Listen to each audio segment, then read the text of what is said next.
A radar controller's primary duty is to separate airplanes. But what exactly does that mean? And what methods can be used? My name is Kyle Warner. We'll take a look at what the 7110.65 has to say about separation, and we'll see what the different methods look like in our radar lab today on ATCast. Thank you.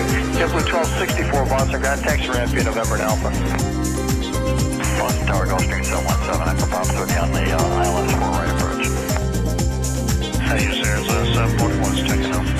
741 Boston Tower, good evening. Thanks for calling 737 distance side known. I'm like pulling clear to land. Touch for Clearmont Flight 1005. 417, thanks for the service. Terminates clock VFR for the change. We'll see you back. Air 117, okay, good night now. Dan Lindsay joins me from the radar lab today to talk more about separation. Dan? Thanks, Kyle. We're going to be talking specifically about separation in the terminal radar environment. There are other methods that apply in the en route and non-radar environments, but in this episode, we're going to focus on what you'll need to know in your radar classes here at UND. We'll start by looking at the rules laid out in the 7110.65. Then we'll look at the methods for applying separation. Finally, we'll wrap things up with a review. First of all, when do you have to provide separation between aircraft? For our purposes, separation must be applied between radar-identified aircraft that are operating under Instrument Flight Rules, or IFR. The rules governing the application of the different separation methods are found in the 7110.65 in Chapter 5, Section 5, Radar Separation. Paragraph 1b states, radar separation may be applied between radar-identified aircraft, an aircraft taking off, and another radar-identified aircraft when the aircraft taking off will be radar-identified within 1 mile of the runway end. So in order to apply radar separation, the aircraft must first be radar-identified. This can be either an aircraft with an IFR flight plan, in which case you'll see a full data tag with it, or one that has been assigned a discrete squawk code. It can even be a primary-only target. Paragraph 2a describes how separation minimums should be applied. Essentially, the minimum separation distance, 3 miles in the terminal radar environment, begins at the center of a primary target, as opposed to the edge of the target. For beacon control slashes, separation is measured from the ends instead of the center of the target. These are found on older radar systems and will not be used in your classes here. As you can see, separation is always measured from the ends of beacon control slashes and from the centers of primary targets.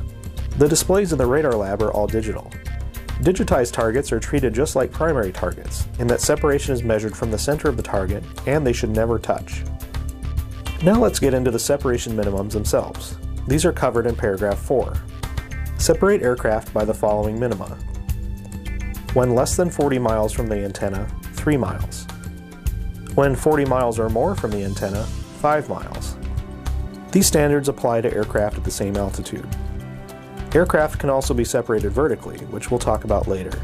Academy Approach's airspace extends to a 35 nautical mile radius around Academy Airport, and the radar antenna itself is located on the airport, so for the most part, your traffic will be less than 40 miles from the antenna. However, the 5-mile rule may apply to traffic in the Bartles Shelf, so keep that in mind if you have traffic heading to Bartles Airport. These same minimums apply when separating aircraft from obstructions, as shown in Chapter 5, Section 5, Paragraph 9. There are 2 obstructions in Academy Approach's airspace, shown here. The dashed circles around them show a 3-mile radius. Vertical separation can also be used to separate aircraft from obstructions. Keep in mind that the requirements for wake turbulence separation override these minimums, and can result in you needing more than 3 miles between aircraft. See Episode 2 of ATCast for more about wake turbulence separation. Paragraph 8 discusses another situation where separation minimums are increased. You'll probably see this most often with military aircraft. The formation is controlled as a single unit, and 1 mile is added to the separation minima.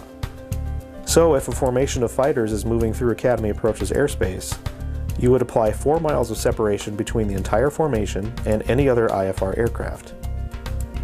If there were 2 formations, they would have to be separated from each other by at least 5 miles.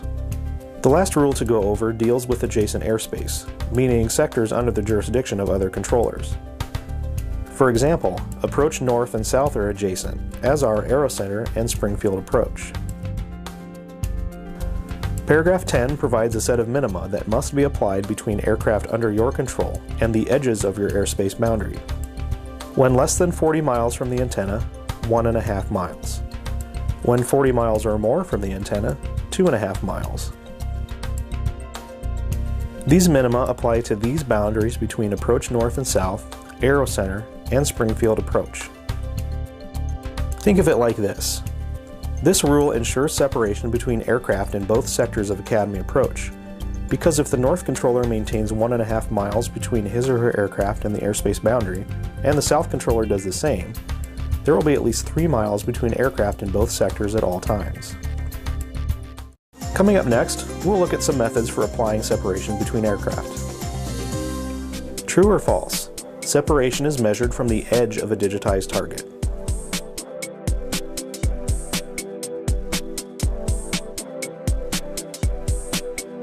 The answer is B, false.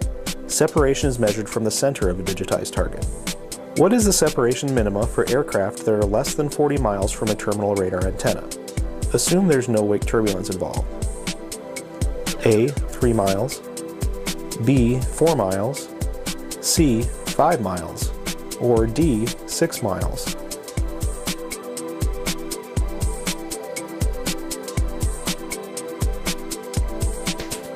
The answer is A, 3 miles.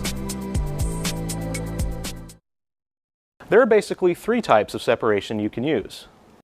The radar separation minima of 3 miles, vertical separation, and passing or diverging separation. Applying the radar separation minima of 3 miles means keeping aircraft at the same altitude or within 1,000 feet of each other, at least 3 miles apart at all times. Factors you as the controller need to be aware of when using this method include aircraft performance characteristics, speed, and weight category. Remember that wake turbulence separation requirements override the 3-mile rule. Also, this is the only actual radar separation method. The term radar separation always refers to miles between aircraft as measured on a radar display. The other methods we'll discuss aren't actually radar separation methods, but they are just as valid for maintaining separation. Maintaining vertical separation means keeping aircraft at least 1,000 feet apart vertically. There are some additional rules for using vertical separation. See episode 15 of ATCast, Vertical Separation, for an in-depth explanation. The third type of separation is passing or diverging separation. We'll go into a little more detail about this one. Passing is defined by the 7110.65 as aircraft are on opposite or reciprocal courses, and you have observed that they have passed each other. Diverging is defined in this way. Aircraft are on the same or crossing courses, and one aircraft has crossed the projected course of the other, and the angular difference between their courses is at least 15 degrees. In both cases, the aircraft involved must have passed each other. Until that happens, they are converging, and this type of separation cannot be applied. And how do you know if aircraft headings are diverging by at least 15 degrees? Ask the pilots to say heading, or assign diverging headings to them.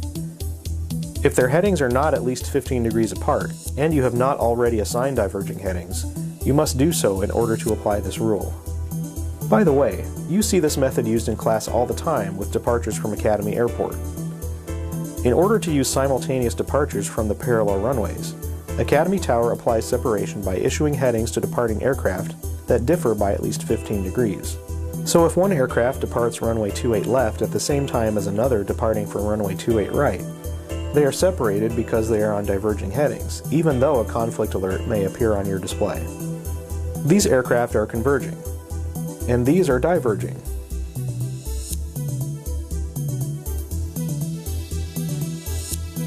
These aircraft are diverging because they have passed each other.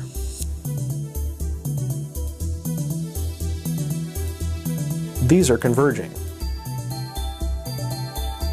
And now they are diverging. These aircraft are converging.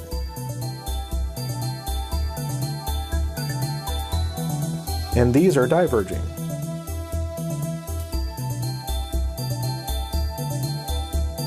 There's one more rule in the 7110 regarding passing or diverging. The tracks are monitored to ensure that the primary targets, beacon control slashes, or digital target systems will not touch. Therefore, at no time when applying these rules can the targets touch on your radar display. Controlling a sector successfully and efficiently will require you to use all 3 types of separation together, so memorizing these rules and practicing in the lab is key. Coming up next, we'll review the key concepts from this episode. Which of the following is an example of radar separation? A. Passing or diverging separation. B. 3 miles. C. 3 miles and 1,000 feet. Or D. All of the above.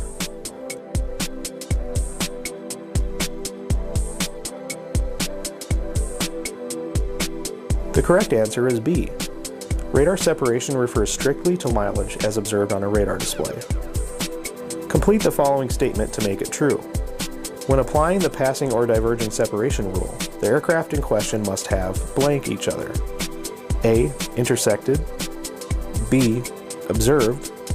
C. Passed. Or D. Have communications with.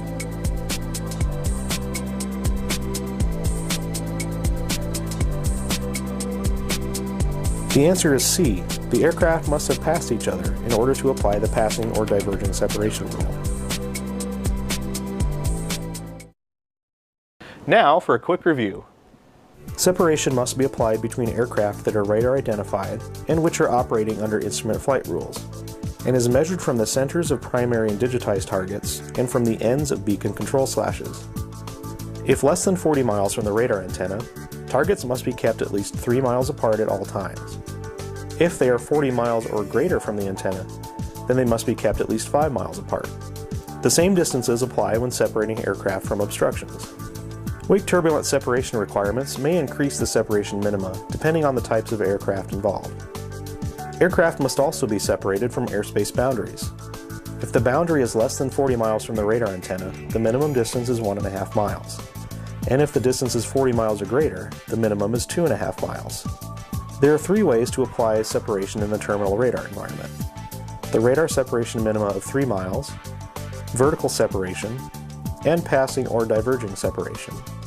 Using the 3-mile rule means keeping all aircraft at the same altitude or within 1,000 feet of each other or obstructions at least 3 miles apart at all times. Using vertical separation means keeping aircraft separated from each other or obstructions by at least 1,000 feet vertically. To use passing separation, the aircraft must have completely passed each other. For diverging separation, the aircraft must have passed each other's flight paths and their courses must diverge by at least 15 degrees. In both cases, the targets must not touch on the radar display. That's it from the Radar Lab. Kyle, back to you. Thanks, Dan. On behalf of UND Air Traffic Control, the Student Air Traffic Controller Association, and the Aerospace Network, thanks for watching. My name is Kyle Warner. Frequency change approved.